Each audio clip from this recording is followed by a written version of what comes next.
How are you all? And welcome to my channel. First question is, what is the output of the following? Integer a equals to 9, integer b equals to 9. If of a equals to b, we should print as true, otherwise we should print as false. Before answering this output, how to know the concept called integer catching. It is introduced in Java 5 in order to improve memory management. It works only on auto-boxing. It is the conversion from a primitive type to an object reference. Integer keeps a integer catch of range minus 128 to plus 127. For the range minus 128 to plus 127, object reference will be same. The integers which are not part of this range will be created with new object references. In this example, integer a equals to 9 and integer b equals to 9. It is present in the range minus 128 to plus 127. When we are trying to compare using equal, it will compare object references. So it is present in the range between minus 128 to plus 127. The object reference will be the same for both of them. So it will be print as 2. In the second example, integer a equals to 988, integer b equals to 988.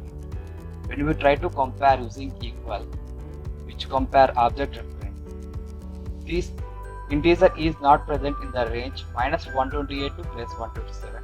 So it will be created with new object references. Object reference will be different for both of them. It will print as false.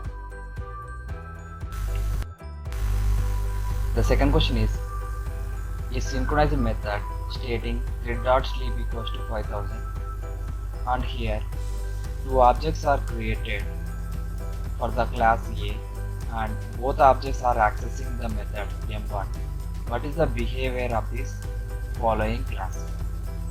For this, when two threads calling the method on the same objects, they will execute one after another. But here in this case, two threads calling the method on different objects, so they will execute concurrently. The next question is stack versus heap memory. Stack memory. This kind of memory allocation is also known as temporary memory allocation, because as soon as the method finishes its execution, all the data belonging to that method flushes out from the stack automatically. We will get java.lang.stack overflow error by JVM if stack memory is completely filled. Third point is stack memory allocation is safer. It is safer because the data stored can only accessed by the owner thread. Memory allocation and reallocation will be faster when compared to heap memory, and also less memory storage compared to heap memory. Now coming to heap memory. It is called heap because it is a pile of memory space available to the programmer to allocate or deallocate. Every time when you made an object, it always creates in the heap space. The referencing information to these objects is always stored in the stack memory. The heap memory is not safer as much as stack, because the data stored in this space is visible to all the threads. It gives java.lang. out of memory error when each space is entirely full. The heap memory is accessible as long as application runs. Next question is, what is difference between intermediate operations and terminal operations? Intermediate operations returns a stream as result. Terminal operations returns non-stream values like primitive, object, collections, or may not return anything. It does not give end results, and terminal operations gives the end results. Example of these intermediate operations are filter, map, sorted. Example of these terminal operations are for each, collect, min, max, count. In this example, an intermediate operation, sort is used to compare, and terminal operation for each is used to loop through the list. Finally, coming to the interview tips.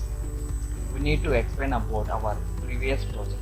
Sometimes they will ask about how functionalities are implemented, what are the activities we perform on day to day. In my case, I used to tell I worked on a banking framework project called Service Integrator, which is used for processing messages. My role is to develop user-related interfaces in Java and Spring Boot. Few other tasks including building up applications for deployment, testing and fixing the bugs through local and remote debugging. After telling this, they used to ask me questions like this. What is an interface? What kind of messages you receive? How will you process those messages? And second one is practice some program through online Java editors instead of Eclipse. For this, they will ask us to write on Notepad or some specific editor related to the company. But Eclipse make our job easily. When you practice on online editors, we will write everything on our board. This makes us learning code, avoiding mistakes in the syntaxes that we are writing. Thanks for watching.